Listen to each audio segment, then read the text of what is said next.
Inshallah, in this brief talk before the khutbah, I will share with you some reflections and some lessons from the 61st ayah of Surah Al-Baqarah. And as I continue to talk about this ayah, I think anybody who thinks about this ayah deeply will understand why it's important for us to review ayat like these at a time like this. Allah Azza wa Jal is placing this ayah in a certain context. Banu Israel have escaped Fir'aun. They got away from Fir'aun. And for many, many generations, they were living under the rule of Fir'aun. So for a long time, they've lived as an occupied people with a dominant force that rules over them and treats them like slaves and keeps them like an underclass, right? Now the thing is, there's a strange relationship between the oppressor and the oppressed. In the history of the world, you have nations that get dominated by other nations. That has happened throughout history. The Japanese did that to the Chinese, for example. The British did that to many parts of the world. The Dutch did it in Indonesia, etc., etc. And when these invaders, colonizers, rulers, whenever they come somewhere, after they win, the general public, not the people who are fighting them, but the general public, the millions and millions of people that were living, their life at first doesn't seem like it changed that much. So if somebody was a farmer before the Romans took over, somebody's a farmer after the Romans took over. The taxes go in a different direction, but their life really didn't change all that much, other than the war. The same way when especially particularly the Roman Empire, the Mongols, other warring nations that expanded their territory all over the world, one of the ways they did that is they didn't change too much of what was going on. You keep your system, you keep doing the farming the way you do, you keep the market the way you do, just the money needs to come this way now. That's all, right? So for the general public, at the economic level, at least, didn't seem like there was too much of a difference. But it was also important for the people that took over to let the public know there's a new boss in town. Not just that the money should quietly flow somewhere else, but there has to be an assertion of dominance. The public has to recognize that they live under the power of a mighty empire, of a mighty ruler, etc., right? And the way they do that is not just by showing them military force. That's too expensive. The military is used on the battlefield. The military is used in espionage and collecting intelligence. But the military, when you try to use the military to control the population is too big. And that's not the job of the military. So they have to use other weapons. And I'm going to call them weapons. The Americans most recently called it the Hearts and Minds campaign. That's what they called it. So you don't need guns and bombs. What you need is entertainment. What you need is sports. What you need is culture, concerts. What you need, and the Romans did this, all these empires did this. They'll put on these big shows. You'll have a national celebration day, etc. You have to make the people feel like their loyalty to the empire is part of being a citizen. And these people won because they deserve to win. It's a good thing they won. If they didn't win, we would never have advanced as an empire. So you start, even though they don't see you as one of them, they want you to see them as family. They'll never look at you as family, but they want you to see them as family. And so they will do this by, the flags and the parades and shows and songs and, propaganda machinery, basically. They'll create that. And they created that even in the time of Fir'aun. In fact, if you study the history of the pharaohs, this is important because the Qur'an brings up Fir'aun quite a bit, right? Fir'aun, if you know anything about the ancient Egyptian empire, they built a lot of very strange but very daunting, powerful monuments like the Sphinx and the pyramids and the obelisks and all these strange architectural structures that even now people go on tourist sites and they visit these places. And a lot of these places were built so if there were people traveling by sea and they would pass by or river, they could see on the banks of the river, oh, these people, you don't want to mess with these people, look at what they built. It was a means of intimidation, right? And this is actually, In the Qur'an, Allah Azza wa Jalla describes even previous nations like the nation of Hud alayhi salam. They used to do this too, to carve idols and carve massive monuments for no other purpose but to create an image, an impression, right? And so it's a symbol of something. You know, when the United States, the rebels in the United States were fighting the British Empire, the French wanted to, because the French hate the British, so just to stick it to the English some more, they sent them the, you know, Lady Liberty, a symbol of the union between France and America. And what does Lady Liberty represent? Freedom. Freedom of speech, freedom of religion, freedom of expression, freedom of to be human as you wish to be, except in France that celebrates that freedom. You can't wear a hijab and get a job. You can't have a name Muhammad and get, you know, put your resume and you're not going to get a call back. The same guy, you know, Algerian guy, light-haired, light skin, his name is Abdul Karim, he applies for a job, can't get it, changes his name, you know, Jacques, François, and he sends it in and he gets a call right away. Freedom. But it's just a symbol. It's supposed to show people this is what we represent. This is what we celebrate, right? So it's done by means of a flag and all these other things. Now what happens to most of the public? Most of the public, what these empires did is they controlled the way these people think about the world.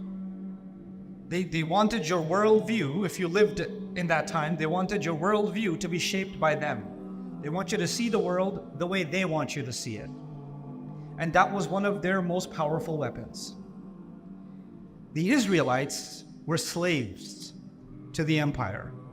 They were slaves to Egypt.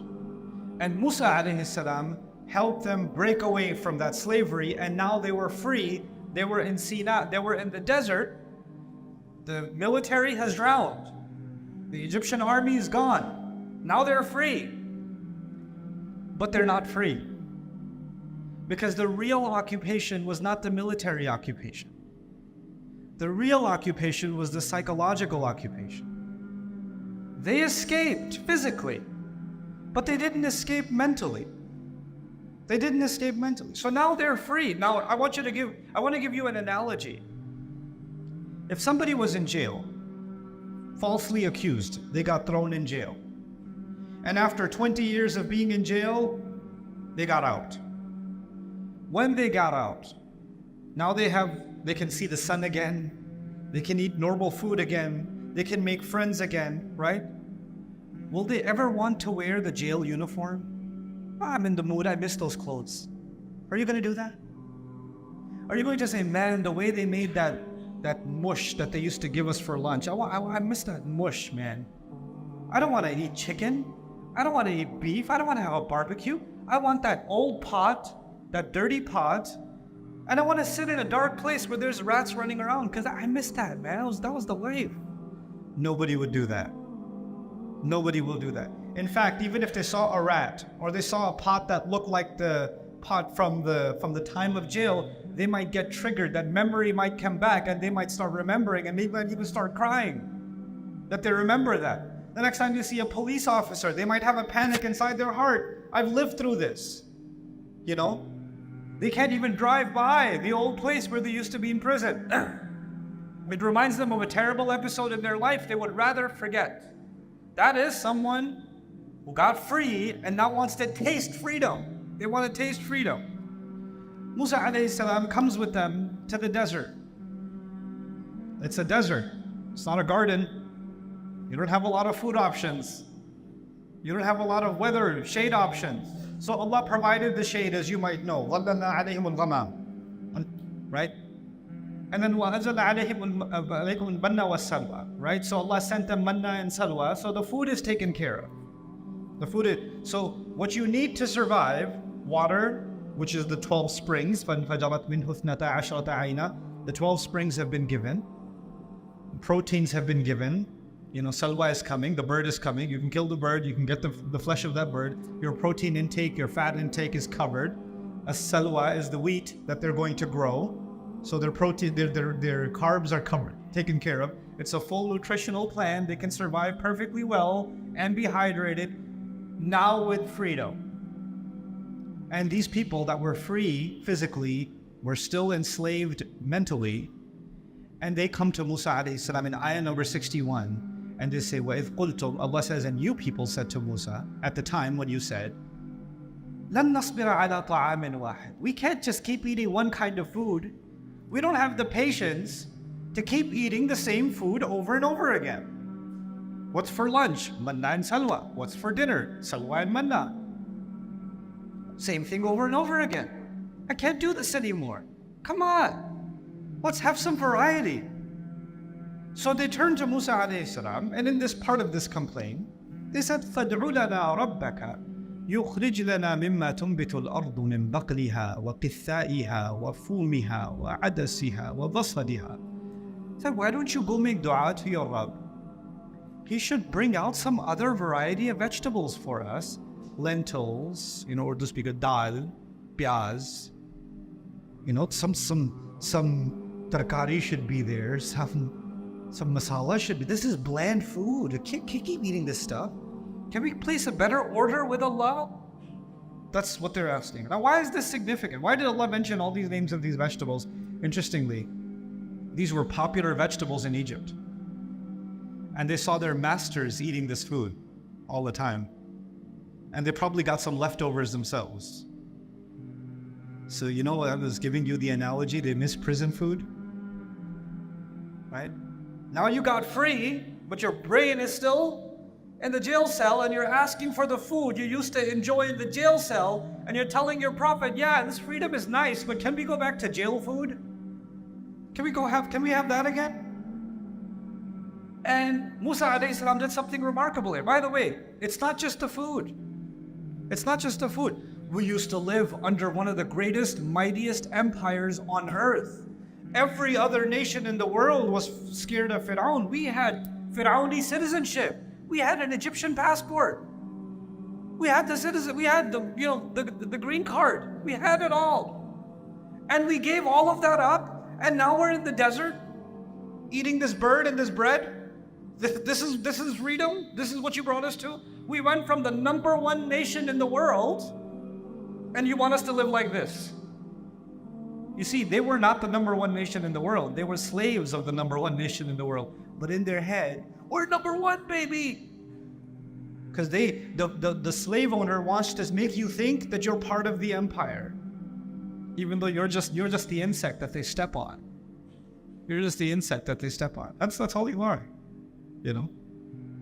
You'll have people that are, in American politics, for example, there are people that are crazy about Donald Trump. They're crazy about him. Christians that are more interested in Trump than Jesus. I've seen it. And these people can barely pay their electricity bill. They're barely getting by. But if Trump comes around, yeah, we love you. And he goes, I love you guys too. He doesn't love any of you. But he's very successful in making you believe that you need to love him. He's very successful. This is Fir'aun tactic. It's already there. So they were enslaved. They come out and they want the same old thing. They want what the colonizer, what the owner, what the former master gave them. And Musa alayhi salam said, "Ihbitu Misran." Now the word Misran is really, it's something. Misran in the Arabic language is countryside. You could say baladan, arban, right? You could say wadiyan, you could say any word and this would work. But Allah chose the word Misran. With a tanween on it, Misran, you can hear the noon at the end, Misran. But the word for Egypt in Arabic is Misra. Misra, without the tanween. It's mamnu' min as-sarf.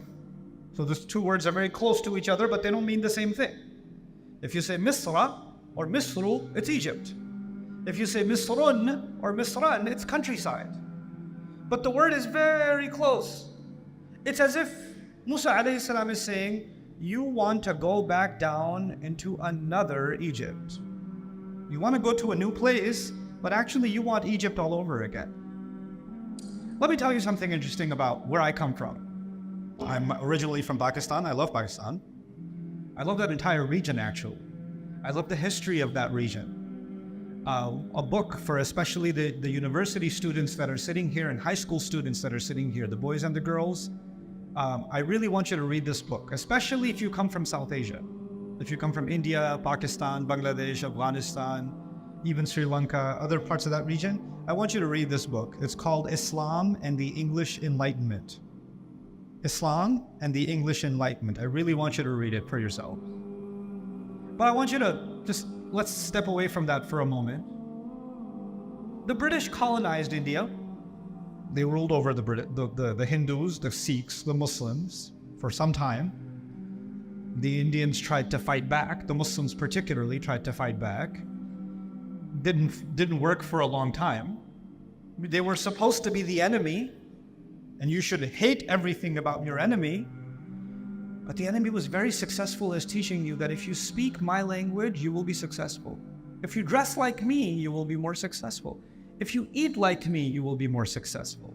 If you talk like me, if you act like me, if you look like me, if you pretend that you are me, even though you're brown, if you pretend that you're white, you're gonna get really successful.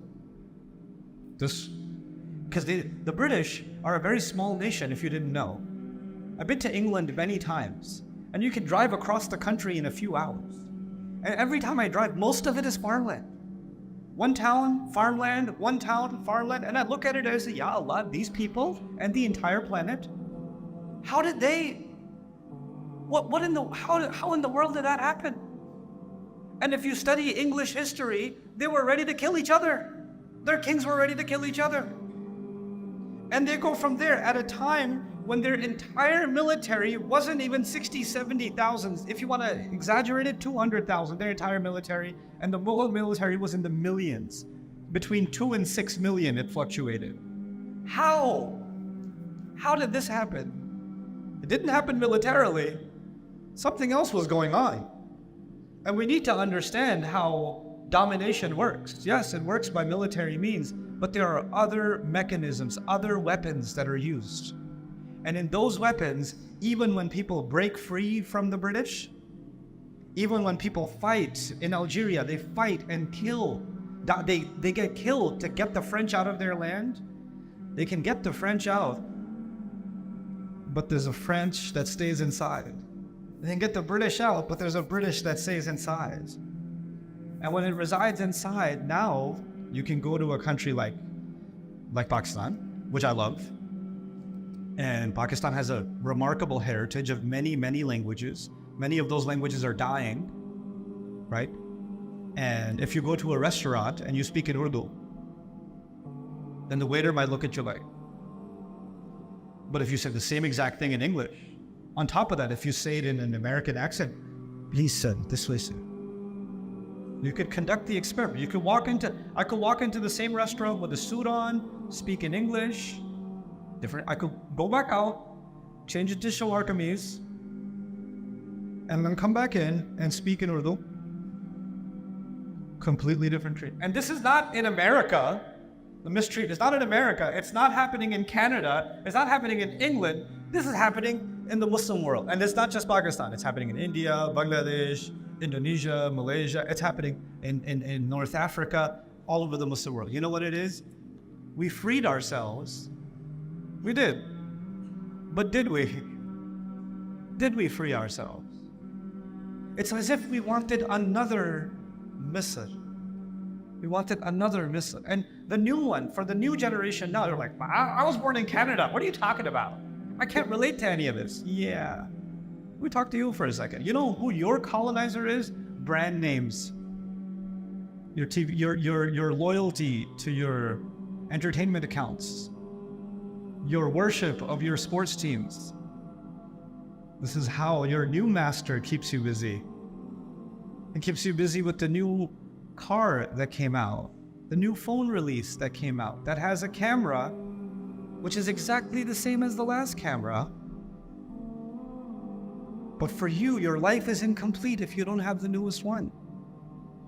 You have to have it. You have to show it. You will be proud of democracy, living in a democracy that is so busy destroying democracies all over the world. But you're so proud of democracy. And at least we have rights, at least we have this, and then that facade will start breaking. So what I'm trying to tell you by means of this ayah is that Musa alayhi salam gave them a warning. If this is what you want, You want to live as slaves again? If not physically, then mentally, go ahead. Go into another Egypt. This time, it's not a Fir'aun that has to rule you. Fir'aun is already in your head and you are colonizing yourselves on autopilot. I mean, the best kind of slave is a slave you don't even have to build a prison. Save money. The slave who's a slave while he thinks he's free. The owner doesn't even have to spend any money. This is the easiest way. This is great. You know, there used to be a time before the banking systems that developed and the taxation systems that developed that the kings used to send the forces and the forces used to come and collect the money from every house, and they got smarter. They're like, this is too much. I've got to pay the soldier. I got to pay the horse. I got to pay the cart. I got to pay the travel expense. Then they got to collect the money. I lose a lot of money this way. Let's make an automated billing system so when people are riding down the highway, the toll will rob them and they won't even know, and they'll feel like they're free. The road is so nice. The view is so nice. They'll be smiling while being robbed. They'll be smiling while they'll pay taxes on their income, then they'll pay taxes when they buy a bottle of milk. Then they'll pay taxes when they're recycling that bottle of milk. Then they'll pay taxes when they buy the car and park the car and emissions from the car. We'll just keep taking their money back and they'll be smiling. You're like, this is so great. This is a much better slavery system than even Fir'aun. Fir'aun would have been proud. Fir'aun would have said, this is a real upgrade. اهبطوا مصرا فإن لكم ما سألتم. And if you allow this, if you don't break free from at least mentally being owned, if you don't free yourself, what is the big, and I don't want to prolong this discussion. I have 4 minutes. I'll just give you one thing. Allah says, what punishment, what is the consequence of this? It's easy. There's a law in the Qur'an. There's multiple laws in the Qur'an. You guys understand the law of gravity, right? You understand laws of physics. You understand laws of combustion. You understand laws of chemistry, right? You understand laws of physiology. If you're going to eat certain things that are poisonous to the human body, your body will be affected. There are laws that govern that. There are rules in place. Allah put rules in place. You can't stick your hand into a fire. There are rules of combustion, right? There's going to be a cause and there's going to be an effect. Just like that, in the Qur'an, Allah gives us another kind of cause and effect that if Allah did not teach us, we would never know. Physics you can learn. Combustion you can learn. Anatomy you can learn. But there are other laws, just like those laws, with a cause and effect, that you cannot learn unless Allah teaches. وَيُعَلِّمُكُمْ مَا لَمْ تَكُونُوا تَعْلَمُونَ. He teaches you what you couldn't know yourself. Allah says, وَضُرِبَتْ عَلَيْهِمْ الذِّلَّةِ. الذِّلَّة was slapped on them, was struck on them. So I want you to understand this word, dhillah. That's all. There's more, but if you understand dhillah, kafa. بالنسبة لكفى. So Allah says these people that wanted to be mentally colonized, they were struck with dhillah. So what in the world is dhillah? It comes from the Arabic word mudallal, tariqun mudallal. When a road, people step on it a lot and it becomes smooth. Like if you live in some place where there's not a lot of pavements and things like that, there's grass and weeds and things, and people walk and walk and walk, and between the weeds there's a path that becomes smooth. And there's nothing growing on it because people step on it so much, right? That would be tariqun mudallal, sahl yani. So it becomes stepped on so much it becomes smooth. Ha'itun dhalil. They use it for a wall. Somebody built a wall to keep their neighbor out. But if they made the wall 1 foot tall, so the guy could just hop over, this is useless, it's too short. That kind of a wall is called ha'it dhalil. It's too low. The same way baytun dhalil. They say for a house, when you're buying real estate, you want to buy real estate on top of a hill or a little bit elevation, because if it rains, the water will come down. But if you bought your house at the bottom, everybody else's problem is not there. It becomes your problem. Your house is the one that gets flooded. That's baytun dhalil in Arabic. They use this for dhul al-karam, for a necklace. In the necklace, they have these, cheap beads, but they have the pearl, or they have some expensive one that dangles at the bottom. So dulliyat ala qiduhu, the expensive ones dangle at the bottom. They're actually called dhulal, the ones that dangle at the bottom. So all these examples, And what are they, in a great lexicon of the Arabic language by Muhammad Hassan Jabal, he says, نقص ارتفاع الشيء. When someone used to be high and it became low, that is dhaleel. Someone used to be strong, they became weak, that's dhaleel. And in the social sense, someone used to have self-respect, and now they enjoy people stepping on them and keeping them low. That's dhaleel. So what happened to Muslim cultures? Where if you pretend, there are cultures today, and I know I've visited them, I've had those conversations, Muslim cultures where if a woman is wearing hijab, she's considered a villager, uneducated, and backwards. And the moment they act more, they want to act more American and more Western than Westerners. They don't even act that Western. Why? Because we want to feel like we're modern. We want to feel like we're modern. What's the biggest, you'll notice war-torn countries where entire, cities have been decimated. People have been destroyed. And those same people, their sense of value comes from, hey, I just bought, look at the brand of my belt. Look at these shoes. Look at this coat I got. This is where your value is coming from. The master says, buy from me, pay me taxes, and be proud of it too. How more dhaleel can one get? How more low can one get? This is not about halal and haram. I want you to understand that. This is not about tahrim. This is about self-respect. This is about self-respect. And I'll conclude with this, every culture on earth is an extension of what was given to Adam alayhi salam. أنزلنا عليكم لباسا يواري سوآتكم وريشا. Adam alayhi salam was told, Allah has revealed clothing to you so it covers your privates. So whether you're dressed in Bangladeshi clothes, Pakistani clothes, Afghani clothes, American clothes, Canadian clothes, British clothes, Japanese clothes, all of them were actually started by what was given to Adam alayhi salam. And Allah gave us guidelines in His book and the sunnah of His messenger sallallahu alayhi wasallam to remove ignorance from the clothes, and you can wear decent clothes while being Japanese. You can wear decent clothes while being American. You can wear decent clothes while being Chinese or any other nation. It's not the cultures that were being rejected.